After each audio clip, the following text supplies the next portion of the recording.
Good morning, boys. It's a Monday. Umuwi na si Michael nung Saturday. Ang lungkot bigla ang lungkot bigla mag-workout mag-isa.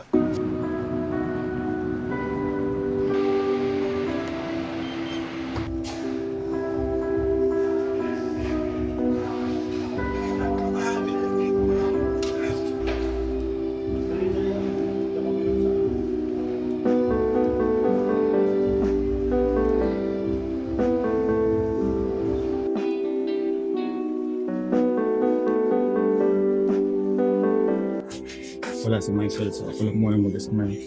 Wala akong gym partner today. Ang sad din kasi pag nakamay ka na. 1 week din niya. 1 week din yung nakasama ko. Again, great pre-workout. As you may or may not know, hindi talaga ako morning person. Sobrang wala ako sa pagsauma. This is the only way. You wake up. Also, dapat walang workout today. Hindi talaga ako normally nag-workout pag Sunday. Cardio lang. So, biglang nag-schedule si Jen today with her trainer. Hatid ko din siya. So, might as well. Okay. I'm ready. We can go.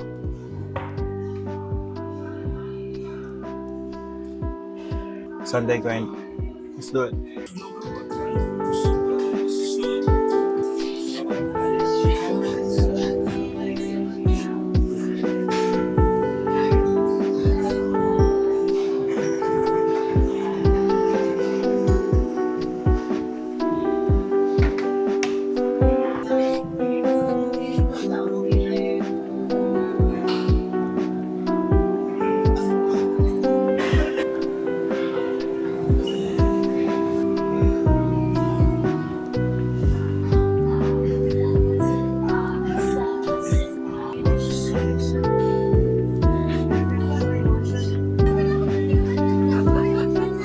Nasanay ka na may kasama ang lungkot na.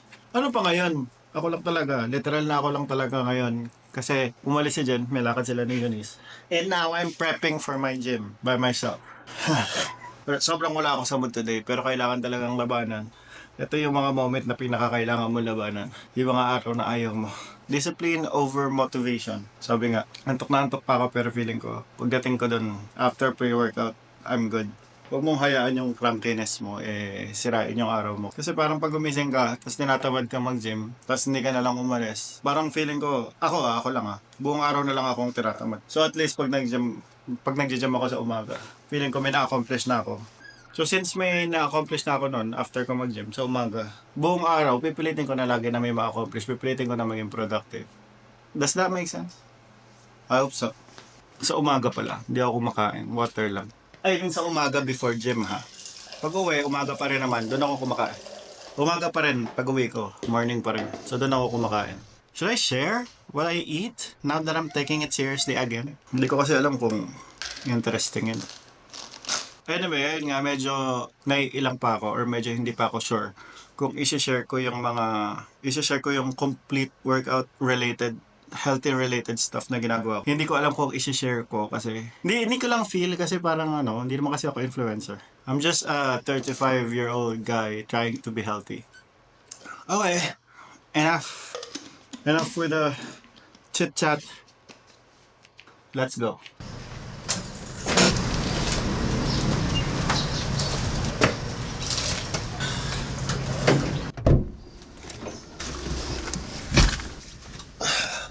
Magmomotor lang dapat ako kasi sobra init. Hindi kaya. Nahihiya pa akong dalhin yung wide lens. Kasi medyo malaki siya dala ni Jen yung DJI. So, ngayon lang ako mag-film outside gamit tong ZV-E10. Tignan natin kung kaya ko siya sa gym. Ngayon mismo nahihiya ako. Kahit wala pa ako dun. Pero tignan natin, sana kayanin. Pero syempre hindi siya magiging katulad ng ginagawa ko nung nandun kami na Michael na pasalita-salita. Siguro pwesto ko lang siya sa isang lugar tapos G na from there. Also, I'm testing for now I'm testing my shotgun mic. Meron naman akong mic na wireless. Pero ngayon lang for this, syempre hindi ko naririnig yung outcome, di ba? Kasi recording pa lang siya. So for now, testing lang muna. Tignan natin if it works. If it doesn't, change tayo to another mic. Gamitin natin yung mic na ginagamit namin nung kami ni Michael. Okay, let's go.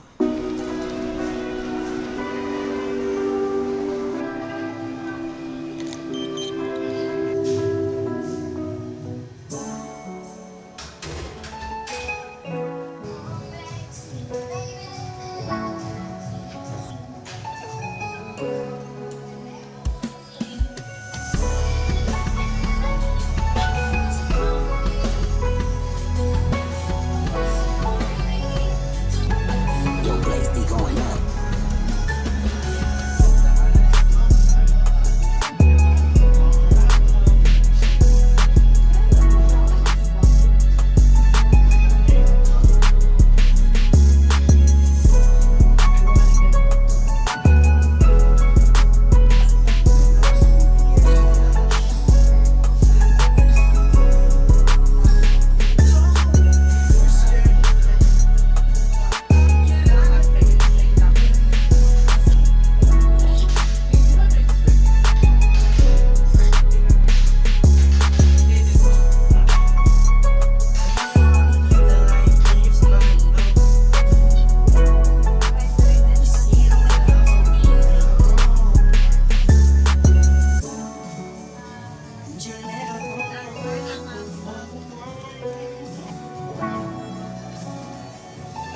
Your place be going up.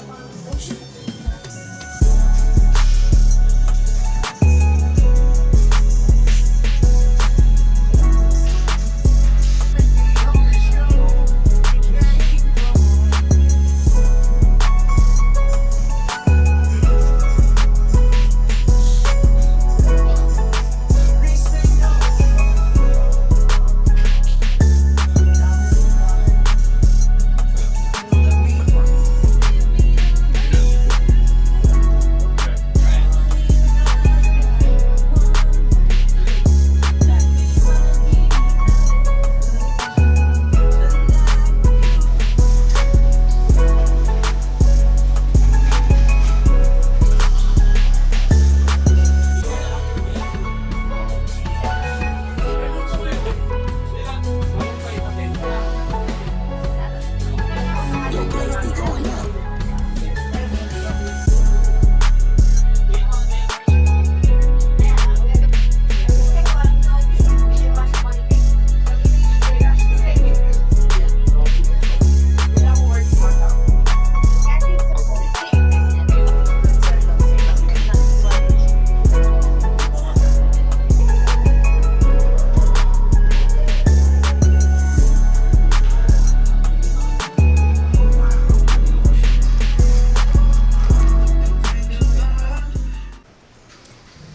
Okay boys, it's time to go home.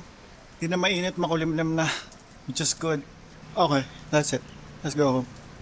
Ngayong nakauwi na tayo sa bahay, maglilinis na ako ng bahay after gym. Pero habang naglilinis ako, pinapakulang ko na yung mga doggies. Para makapag-stretching naman sila, tsaka makapag-harot-harot sila, para maubos yung lakas nila. Kasi habang nasa gym kami, malamang nakakulong lang sila. Actually dati pwede mo silang iwang nakakawala kahit maalis ka kasi wala silang gagalawin. Pero mula nung batch ni Yuna, mula sa batch ng makulit na babaeng yan, hindi na namin sila inaayaan sa labas kasi naninira sila ng... Actually, hindi nila sinisira yung gamit Kinakalat nila. Nagkakalat sila ng gamit. Si Yuna at yung okay, magkapatid. But, ayun nga, normally pag uwi sa gym, maglilinis na ako ng bahay, mag-iimis. Habang itong mga to naghaharot. Tapos, doon lang ako mag-breakfast. So, yeah, there.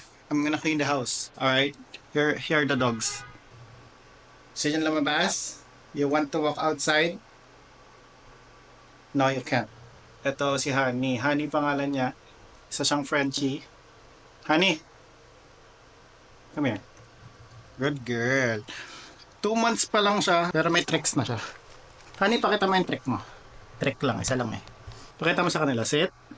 No. No. Sit. Honey, come here. Actually, wag na ngayon. Medyo makulit pa siya. Mamaya na lang.